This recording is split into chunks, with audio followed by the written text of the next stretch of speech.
Describe யார் room. உங்கள் ரூமை பற்றி நீங்கள் டெஸ்கிரைப் பண்ணுங்கள். இப்போ நான் என்னோட ரூமை பற்றி நான் டெஸ்கிரைப் பண்ணுறேன். தேர் அப்படின்ற வேர்டை வச்சு உங்கள் ரூமை நீங்கள் டெஸ்கிரைப் பண்ணலாம். எப்படி அப்படின்னா தேர் அப்படின்ற வேர்டுக்கு 2 மீனிங் இருக்குது. ஒன்று அங்கே, இன்னொன்று இருக்கிறது. இப்போ எக்ஸாம்பிள் பார்ப்போமா? இப்போ என் கையில் ஒரு புக் இருக்குது. இது உங்கள் ரூமில் இருந்துச்சுன்னா தேர் இஸ் அ புக் அப்படின்னு சொல்வீங்க.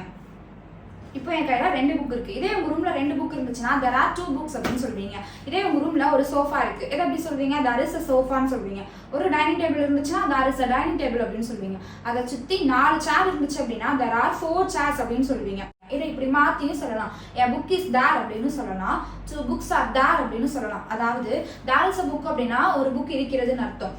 a book is there அப்படின்னா ஒரு புக்கு அங்கே இருக்கிறது அப்படின்னு சொல்லி அர்த்தம். There are 2 chairs in this room. There is a water bottle near the sofa. There is a sofa in this room. There are 2 pillows on the sofa. இதே மாதிரி உங்கள் ரூமில் இருக்கக்கூடிய திங்ஸ் எல்லாத்தையுமே இந்த தேர் அப்படின்ற வேர்டை வச்சு டெஸ்கிரைப் பண்ணுங்கள். தேங்க்யூ.